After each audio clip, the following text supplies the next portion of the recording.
안녕하세요. 결혼한 지 2년 된 20대 후반의 직장인 여성입니다. 그동안 살면서 주변 사람들을 통해 외모지상주의 시대인데 관리를 하는 것이 낫지 않겠냐는 걱정스런 말을 종종 들어왔고, 개인적으로도 관리가 어느 정도는 필요하다고 생각을 했었어요. 하지만 집안 문제부터 직장 내 스트레스까지 겹치게 되면서 매번 다이어트는 마음을 먹어도 작심삼일로 끝이 나게 되더군요. 한 번은 점점 불어나는 제 몸을 보며 도저히 안 되겠다는 생각에 곧세게 살을 빼기로 결심한 후 약 15kg까지 감량을 했었어요. 그러나 굶으면서 빼서 그런지 곧바로 요요가 오게 되었고 다이어트는 거의 포기 상태에 놓이게 되었습니다. 당연히 몸이 이렇다 보니 연애는 꿈도 꾸지 못했고 그냥 회사 일이나 열심히 해서 승진을 하는 것만이 인생의 답이라는 생각에 죽어라 일만 했었어요. 하지만 누구에게나 꽃피는 시절은 찾아온다고 하잖아요. 오랜만에 친구와 밖에서 만나 수다를 떨고 있던 와중에 남은 테이블이 없어 들어온 손님을 되돌려 보내려는 단골가게 사장님의 모습을 보고 괜찮으시다면 두 자리가 남으니까 합석을 해도 괜찮다며 말씀을 드렸죠. 당연히 남편과 남편의 친구는 흔쾌히 남은 자리에 앉게 되었고 서로 이런저런 대화를 하면서 친해지게 되었어요. 그리고 저희는 이를 계기로 자연스럽게 마음이 맞아 약 1년간의 연애 끝에 결혼까지 하게 되었습니다. 당연히 남편은 연애를 하면서 한결같이 사랑해 주었어요. 하지만 몸이 이렇다 보니 연애를 하면서도 누가 뭐라 하는 것도 아닌데 괜히 다른 사람들 눈치를 많이 보게 되고 자존감도 많이 떨어지게 되더군요. 그러나 남편은 오히려 괜찮다며 예쁘다고 이야기를 해주었을 뿐만 아니라 연애 1년 만에 저에게 결혼하자며 프로포즈까지 했습니다. 조금 고민은 했지만 반드시 행복하게 만들어주겠다는 말을 믿고 결혼을 결심하게 되었어요. 그러나 행복하기만 할 것 같았던 결혼의 현실은 너무 달랐고 시간이 지날수록 예상했던 것보다 시댁 식구들과의 갈등은 점점 커지게 되더라고요. 시댁에 첫 인사를 갔을 때까지만 하더라도 성격이 사글사글하고 음식을 복스럽게 먹는다며 좋아하시던 시어머니께서는 저희 부부가 결혼을 하자마자 은근히 다른 사람 이야기를 꺼내시는 것처럼 뚱뚱하면 훅 간다고 하시면서 너는 다이어트 안 할 거니? 라는 표정으로 저를 바라보셨습니다. 마찬가지로 남편도 결혼 이후 어머니께서 다이어트를 시켜야 하지 않겠냐며 말씀을 하셨던 건지 대놓고 적당히 먹으라며 살 좀 빼라고 말을 하더군요.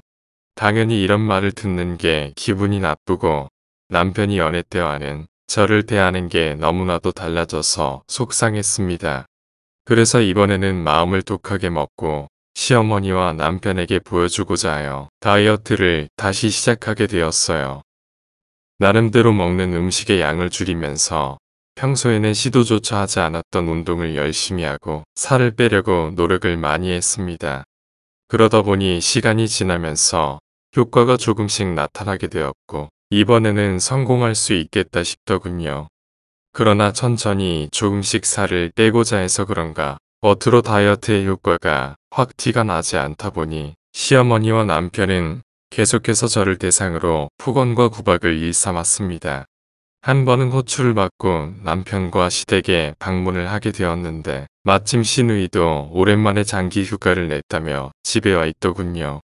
그 모습을 보니 왠지 모를 불안한 예감이 들었는데 역시나 예상했던 대로 시어머니는 제 모습을 보자마자 한숨을 크게 쉬시고는 폭언을 쏟아냈습니다. 에이휴, 얘 너 요즘 다이어트 시작했다고 하더니 며칠이나 됐다고 벌써 포기한 거냐? 눈이 있으면 네 시누이를 봐라. 늘씬한 몸매를 가지고 있어도 관리한다고 식단 조절하겠다고 하잖니. 너도 음식 보면 처먹을 생각하지 말고 좀 보고 배워라. 그래, 당신도 유진이 하는 것 좀 보고 배워라. 엄마 얘는 다이어트 한다더니 음식만 보면 눈 돌아가서 난리야. 괜히 예민하다면서 성질이나 내고 앉아있고 뭐라고 네가 뭔데 하나뿐인 우리 장손한테 성질을 내. 그리고 예민하긴 몸만 봐서는 지나가는 개밥도 뜯어먹게 생겼구만. 시댁에 발을 붙이기도 전에 이런 이야기들을 듣고 있자니 왜 내가 이런 이야기를 듣고 있어야 하는지 화가 나기도 하고 한없이 제가 초라해지더군요.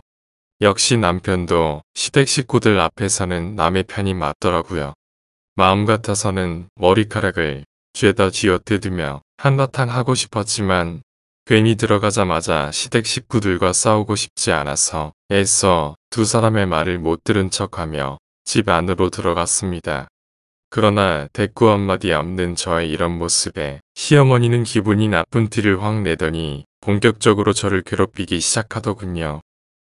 예, 오랜만에 네 시누이도 왔는데 얼른 부엌에 들어와서 식구들 좋아하는 닭갈비나 좀 만들어 놔라. 하나밖에 없는 며느리가 요즘 다이어트 하느라 힘들다고 해서 시어머니인 내가 직접 새벽에 시장까지 가서 닭 사다 놨다. 네 어머니, 너도 알겠지만 우리 집 식구가 입맛이 까탈스러워서 말이다. 네 시누이는 매운 걸 못 먹으니 달달하게 따로 해주고 네 신랑이랑 시아버지는 분명히 안주로 찾을 테니 매콤하게 청양고추 팍팍 썰어서 만들어라. 그리고 나는 닭 잡내 나는 거 못 보니까 그것만 신경 써서 해라. 무슨 매장에서 음식 주문하듯이 식구들 입맛 하나하나 신경 써가며 요리하라는 시어머니의 말씀이 기가 막히고 서러웠어요. 하지만 새벽 시장까지 가서 닭을 사다 놓으셨다고 하니 참고 부엌으로 들어갔습니다. 그런데 정말 어이없게도 부엌에는 닭갈비용으로 손질되어진 닭이 아닌 큰 생닭이 놓여있더군요. 아무리 시장이라고 해도 필요하다면 사장님께서 용도에 맞게 손질을 해주실 텐데 굳이 이렇게 손질 안 된 닭을 구매해 놓으신 시어머니가 이해가 되지 않았습니다. 처음에는 부엌에 떡하니 있는 닭을 보면서 두 눈을 의심했고 설마 시어머니가 요리할 줄 모르시는 분도 아니고 따로 손질된 것도 있겠지 하는 생각도 있었어요. 어머니 설마 닭갈비용으로 구매해 놓으셨다는 닭이 이건 아니죠. 따로 손질된 닭도 있는 거 맞죠? 손질된 닭이 어디 있냐? 그냥 네 앞에 있는 그 닭 직접 손질해서 닭갈비 만들어라. 아무리 시장이라고 해도 그렇지. 사장님께 말씀드리면 용도에 맞게 손질해 주실 텐데 왜 이 닭을 사다 놓으셨어요? 물론 시장도 손질은 해주지. 그런데 요즘 어떤 곳들은 손질도 깨끗하게 하지 않고 가끔씩 손질하면서 손님 몰래 빼돌려서 되파는 경우도 있다잖니. 그래서 그냥 달라고 했다. 몸은 고생하겠지만 이렇게 직접 손질까지 해서 먹으면 기분도 좋지 않겠냐? 어머니 아무리 그래도 그렇지. 어떻게 이 큰 닭을 집에서 손질을 해요? 시간도 많이 걸리고 할 줄도 몰라요. 그냥 닭갈비 말고 백숙을 하는 게 낫겠어요. 또 움직이기 싫어서 그러냐? 닭 손질이 뭐가 그렇게 어렵고 시간이 많이 걸린다고 하기 싫어서 난리야. 네 시누이를 좀 봐라. 가만히 있으면 살찐다고 하루 왼종일 돌아다닌다. 작심삼일도 못 가는 다이어트 한다고 유세 떨지 말고 평소에 움직일 생각을 해라. 제가 움직이기 싫어서 그러는 게 아니라 손질을 해본 적이 없어서 그래요. 닭갈비는 제가 다음 주에 와서 해드릴 테니까 오늘은 그냥 백숙 드시는 게 어떨까요? 뭐라고? 요즘 인터넷에 잘 나와 있는데 손질을 못한다는 게 말이 되냐? 그리고 식구들은 목이 빠져라 닭갈비를 기다리고 있는데 그걸 해야지. 이 더운 날에 백숙은 무슨 백숙이냐? 그냥 손질법 찾아서 닭갈비 해라. 결국 저는 시어머니의 호통에 인터넷을 보고 닭 손질을 해서 닭갈비를 만들어냈어요. 최소한 고생했다는 한마디는 하실 줄 알았지만 음식을 내놓자마자 식구들은 본인 밥그릇 챙기느라 정신이 없더군요. 심지어 2시간 동안 불 앞에서 고생한 저에게 얼른 와서 식사하라는 예의 차린 말조차 꺼내는 사람이 없었습니다. 결국 밥그릇은 본인이 알아서 챙겨야 한다는 생각에 제 몫이 밥을 푸고 있었어요. 그런데 시어머니가 갑자기 제 옆으로 오시더니 제 손에 들고 있는 밥그릇을 빼앗으면서 다이어트를 해야 하니 냉장고에 있는 찬밥 꺼내서 닭갈비에 손을 대지 말고 나물 위주로 먹으라고 하더군요. 말도 안 되는 이야기를 듣는데 내가 장장 2시간을 누구 좋으라고 미련한 짓을 했구나 하는 생각이 들면서 옆에서 생중계가 되고 있음에도 신경 한번 눈길 한번 안 주고 정신없이 음식을 먹고 있는 남편이 괜히 밉고 싫더라고요. 평소 같았으면 싸우기 싫은 마음에 웬만한 일에는 참고 넘어갔을 텐데 이번 일은 도저히 참을 수가 없었고 억울해서 에라 모르겠다고 한마디 했습니다. 어머니 다이어트는 제가 알아서 할 일이고요. 장장 2시간 동안 닭 손질부터 닭갈비까지 해서 음식 내놓았는데 고생했다 얼른 와서 식사해라 라는 말 한마디 없이 찬밥에 나물이나 먹으라고 하실 수 있나요? 내가 뭘 어쩌다고 그러냐? 시어머니로서 다이어트 한다길래 도와준 건데 어디 상심지를 켜고 달려들어. 그리고 며느리로서 식구들 위해 밥 차리는 건 당연한 건데 유세를 떨고 있는 게 말이나 되는 일이냐. 시어머니의 말씀에 더 이상 시댁에 앉아있고 싶지 않아서 대꾸 없이 가방을 챙겨서 나가려고 했어요. 하지만 남편은 그제서야 상황이 심각하다고 느꼈는지 슬그머니 제 옆으로 다가오더군요. 처음에는 당연히 아무리 생각이 없어도 이런 상황에서는 내 편을 들겠지 싶었는데 황당하게도 시어머니 편을 들더라고요. 엄마가 당신 생각해서 다이어트에 도움을 주려고 그랬나 본데 별것도 아닌 것 가지고 시끄럽게 큰 소리를 내고 있어. 그리고 다이어트 한다는 사람이 찬밥에 나물 먹는 거면 감지덕지 해야지. 여기서 닭갈비를 주워 먹겠다는 심보는 대체 뭐야? 뭐라고? 당신 지금 말 다 했어? 나 오늘 시댁 와서 한번 앉아있지도 못하고 바로 부엌 들어와서 2시간 동안 닭 손질부터 식구들 입맛에 맞춰서 닭갈비까지 만들었어. 그런데 고생했다는 말 한마디 듣지 못하고 내가 왜 이런 취급을 받아야 해? 나도 우리 집에서는 귀한 자식이야. 얘가 점점 너 어디서 하늘 같은 남편한테 덤비는 거니? 내가 평소에 안 볼 때도 그렇게 행동하니? 대체 니네 집에서는 시집 보낼 때 뭘 가르쳐 보낸 거냐? 제가 뭘 어쩌다고 그러세요? 트인 말 들어놓은 것도 아닌데 가만히 있는 저희 부모님은 왜 걸고 넘어지시나요? 아무리 며느리라고 해도 그렇지. 저 이 집 식모로 들어온 거 아닙니다. 참나, 며느리 밥 2번 시켰다가는 난리 나겠네. 이제는 하다하다 내가 며느리 눈치까지 보면서 살아야 하냐? 당신, 이게 뭐하는 짓이야? 얼른 엄마한테 죄송하다고 하지 못해? 나 그동안 식구들 하대 참아가면서 살았어. 그런데 내가 왜 죄송하다고 해야 하니? 대체 내가 뭘 그렇게 잘못했는데? 이럴 거면 당신 식구 입맛에 맞는 며느리 데리고 오지. 나랑 결혼 왜 하자고 했니? 어머니 말씀 좀 해보세요. 이렇게 대할 거면 대체 왜 저를 며느리로 받아들이셨어요? 나라고 뭐 네가 좋아서 며느리로 받아들인 줄 아니? 네 남편한테 어울리는 여자는 콧대가 하늘을 찌르니 만만하게 머슴처럼 부리기 좋으니 결혼을 허락했지. 너 같은 애 낳아줬으니까 감사한 마음 가지고 우리한테 잘해라. 시어머니의 말씀을 들은 후 더 이상 할 말도 없고 화가 나서 곧바로 자리를 박차고 나와버렸습니다. 당연히 얼마 지나지 않아 남편의 전화가 걸려왔고 대체 무슨 소리를 하려나 싶어서 일단 받아보았어요. 그러나 며느리 태도가 저게 뭐냐면서 난리를 치는 시어머니의 목소리가 들리더군요.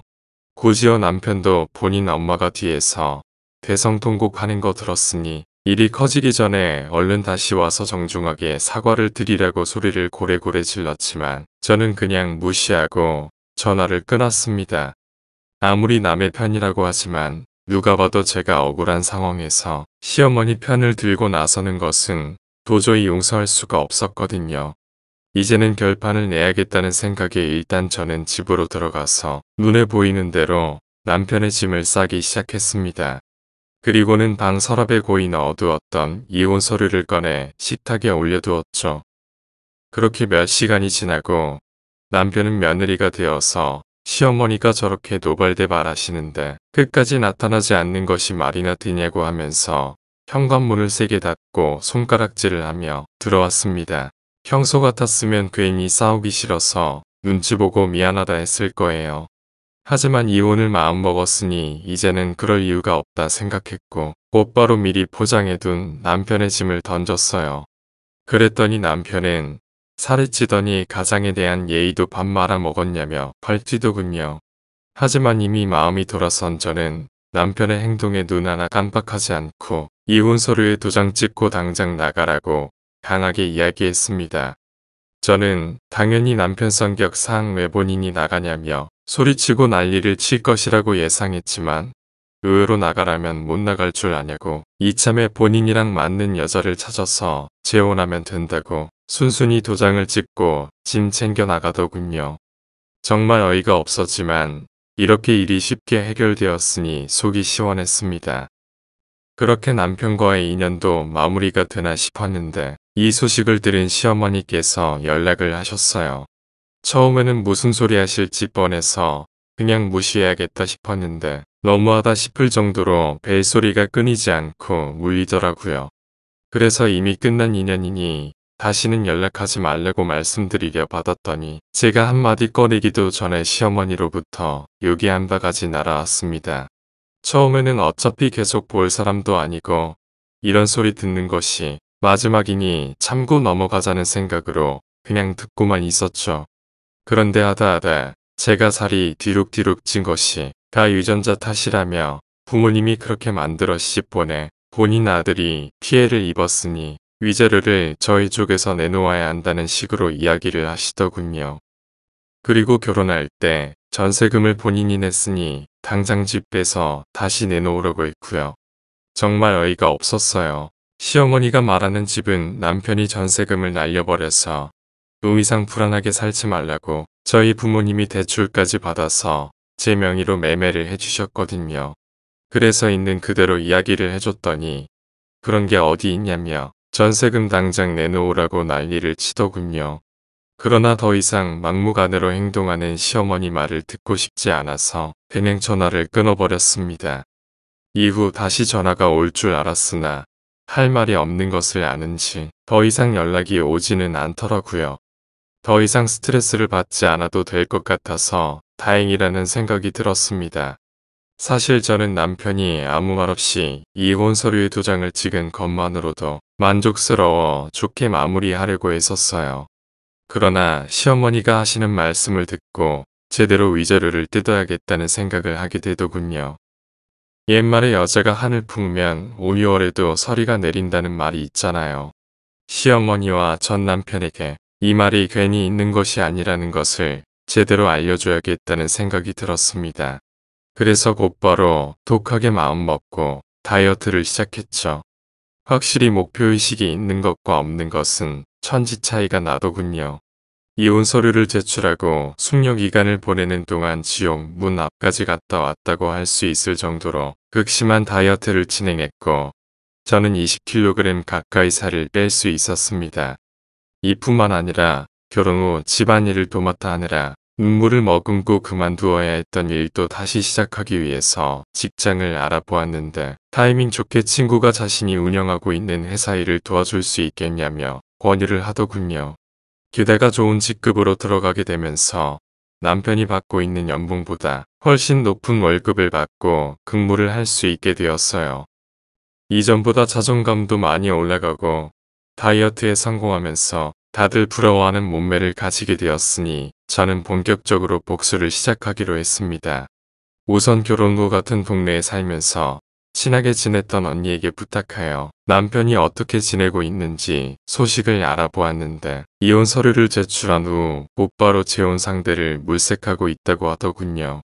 마침 시어머니께서도 친한 언니에게 주변에 괜찮은 아가씨 있으면 주선 좀 해달라는 이야기를 하셨다고 해서 저의 계획을 밝히고 도움을 요청했죠. 처음에는 약간 망설이는 듯 했지만 결혼 후 제가 얼마나 힘들어했는지 정확히 알고 있었던 언니는 결국 저를 도와주기로 했고 남편과의 만남을 주선했습니다. 약속 당일 가능한 저를 알아보지 못하도록 꾸민 후 장소로 나갔고 먼저 도착해 앉아있던 남편과 약 한 달이 지난 시점에서 마주하게 되었어요. 처음에는 살은 빠졌어도 몇 년 동안 한 집에서 같이 살았는데 알아볼 수 있지 않을까 반신반의하면서 나갔는데 전혀 예상은 못했던 것인지 아니면 눈치가 없는 것인지 남편은 전 아내가 선자리 상대라는 것을 전혀 알아채지 못하고 있었습니다. 심지어 대놓고 전 아내는 뚱뚱하고 고지식해서 집에 들어가기 싫었는데 자신의 앞에 앉아있는 선자리 상대는 완전 스타일이 180도 다르다면서 좋아하더군요. 마음 같아서는 전 아내가 바로 저라는 것을 밝히고 아무리 헤어졌어도 어떻게 한때는 부인이었던 사람을 그렇게 이야기할 수가 있냐며 난리를 치고 싶었죠. 하지만 훨씬 더 큰 복수를 위해 참고 또 참았습니다. 예상했던 것처럼 전 남편은 저에게 다음 데이트 신청을 했어요. 은근슬쩍 서로 나이도 있는데 결혼을 전제로 만나보는 것이 어떻겠냐고 하더군요. 당연히 저는 긍정적인 대답을 했고 본격적으로 복수를 시작하기로 했습니다. 무작정 억울한 마음에 복수를 하겠다고 달려들었던 것이기에 처음에는 어디서부터 어떻게 시작을 해야 하나라는 생각에 막막함이 있었어요. 하지만 신도 저의 마음을 알고 있는 것인지 의외로 일이 잘 풀리기 시작하더군요. 전 남편은 제가 본인의 이상형에 딱 들어맞는다면서 이전과는 다르게 해달라는 것을 다 해줬습니다. 음식점이라도 가면 직접 물을 떠다 주는 것은 물론이고 제가 하고 싶거나 먹고 싶은 것이 있다고 하면 지방까지 내려가는 한이 있더라도 다 구해오더군요. 그 모습을 보며 완전히 상황이 180도 바뀌었구나 싶었습니다. 그렇게 가짜 연애를 약 1년 정도 했을 때 저는 전 남편에게 프로포즈를 받게 되었어요. 전 남편은 고급 레스토랑까지 빌려서 명품 베개 반지까지 건네더군요. 하지만 저는 둘이 만난 지 얼마나 되었다고 내가 뭘 믿고 결혼을 하냐면서 거절을 했죠. 그랬더니 전 남편은 예상치 못한 상황이었는지 당황하더니 본인이 어떻게 해주면 되겠냐고 묻더군요. 저는 잠시 고민하는 척을 하다가 결혼도 수준이 맞는 사람이랑 해야 한다고 하면서 전 남편에게 3억을 가지고 오라고 했습니다. 전 남편은 굉장히 놀라면서 3억은 왜 가지고 오라고 하냐고 묻더군요. 그래서 저는 친절하게 답을 해주었습니다. 결혼할 때 보통 남자가 집을 해오고 여자가 예단비를 해오지 않냐면서 이미 나는 경제적으로 여유가 있어서 신혼집으로 쓸 아파트를 가지고 있으니 예단비 명목으로 그 정도는 줘야 하지 않겠냐고 했죠. 그랬더니 저처럼 똑 부러지는 여자를 놓칠 수는 없다면서 본인이 3억을 어떻게든 구해보겠다고 하더군요. 솔직히 전 남편의 말에 조금은 놀랐습니다. 당연히 불가능하다고 할 줄 알았는데 제가 전 남편의 경제력을 모르는 것도 아니고 그 큰 돈을 구해오지 못할 것을 잘 알고 있었거든요. 이상하다 생각했지만 저는 일단 두고 보기로 했습니다. 그런데 며칠 후 정말 전 남편은 저에게 3억이라는 큰 돈을 내밀더군요. 조금 놀란 마음에 이걸 어떻게 구해왔냐고 물어봤더니 이상한 곳에서 구해온 것은 아니니 걱정 말라고 하더라고요. 그러면서 결혼은 언제쯤 할 생각이냐고 묻길래 빠르면 빠를수록 좋다고 했죠. 그리고 이제 돈도 받았으니 제가 전 와이프라는 것을 밝히기 위해서 은근슬쩍 동거를 해보는 게 어떻겠냐며 물어보았습니다. 왜냐하면 저는 예전에 함께 살던 집에 그대로 살고 있으며 그곳에는 뚱뚱했을 시절의 사진이 걸려 있었기 때문이었어요. 당연히 결혼을 기대하고 있던 전 남편은 동거에 대해 긍정적이었고 곧바로 들어오겠다고 하더군요. 다음날 예정대로 전 남편은 퇴근 후 저를 데리러 왔고 함께 집으로 가게 되었습니다. 저에게 주소를 듣던 전 남편은 혼잣말로 이상하다. 여기 내가 아는 곳인데 라고 하더니 크게 티를 내지 않고 이동을 했죠. 얼마 지나지 않아 집에 도착하게 되었고 방 안에 들어온 순간 전 남편은 저의 뚱뚱했던 사진을 보고 뒤로 자빠졌습니다. 너 저 사진 뭐야? 내 전 와이프 사진이 여기 왜 걸려 있어? 뭐긴 뭐야. 저기 예전에 내 모습이었으니까 걸어놨지. 그럼 네가 내 전 와이프라고? 지금까지 계속 나를 속여왔던 거고 그걸 이제 알았니? 나는 네가 그렇게 눈치가 없을 줄은 전혀 예상도 못했다. 역시 살 빼기 전의 모습은 긁지 않은 복권이라더니 너도 참 대단해. 예전에 같이 살 때는 징그럽게 괴롭히더니 살 빠진 내 모습을 보고 이상형이라고 하다니 뭐라고 사기친 주제에 뭐가 잘났다고 난리야. 내가 준 3억이나 다시 내놔. 사기. 나는 똑같이 갚아준 것뿐이야. 니네 모자가 2년 동안 나를 얼마나 구박하며 힘들게 했는데 그리고 3억은 위자료 대신 받은 거니 다시 못 돌려주니까 그렇게 알고. 야, 돈 안 내놔. 내가 3억 주려고 없는 형편에 퇴직금 미리 받고 대출까지 받았다고. 그러니까 누가 대출까지 받으래?